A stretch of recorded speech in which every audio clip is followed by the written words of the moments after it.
Home before dark. A bird began to sing. Jack opened his eyes. He was still pointing at the picture of Frog Creek Woods. He peeked out of the tree house window. Outside, he saw the exact same view. "We're home," whispered Annie. The woods were lit with a golden late afternoon light. The sun was about to set. No time had passed since they'd left. "Jack! Annie!" a voice called from the distance. "That's Mom," said Annie, pointing.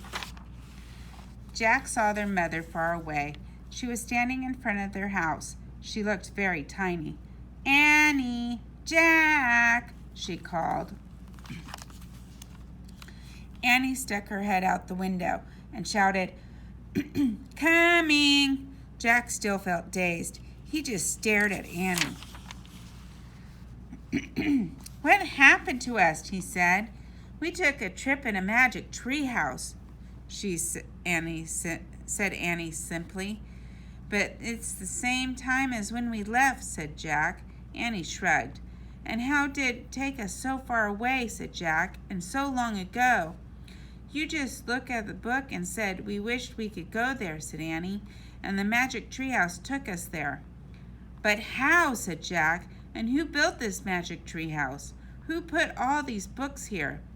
"A magic person, I guess," said Annie. "A magic person? Oh, look," said Jack. "I almost forgot about this." And he reached in his pocket and pulled out the gold medallion. "Someone lost this back there in Dinosaur Land. Look, there's a letter M on it." Annie's eyes got round. "You think M stands for magic person?" she said. "I don't know," said Jack. "I just know that someone went to that place before us." "Jack! Annie!" came the distant cry again.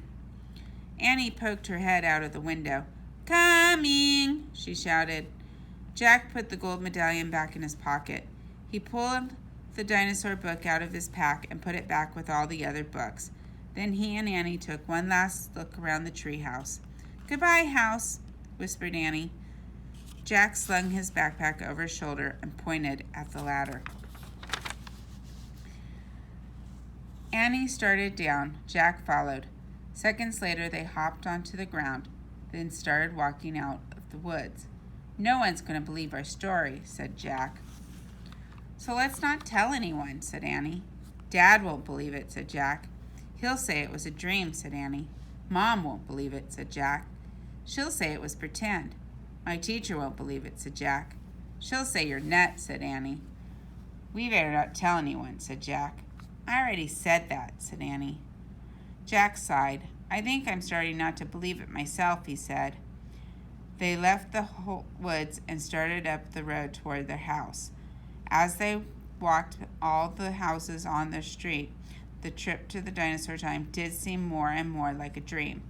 Only this world and this time seemed real. Jack reached into his pocket. He clasped the gold medallion. He felt the engraving on the letter M. It made Jack's fingers tingle.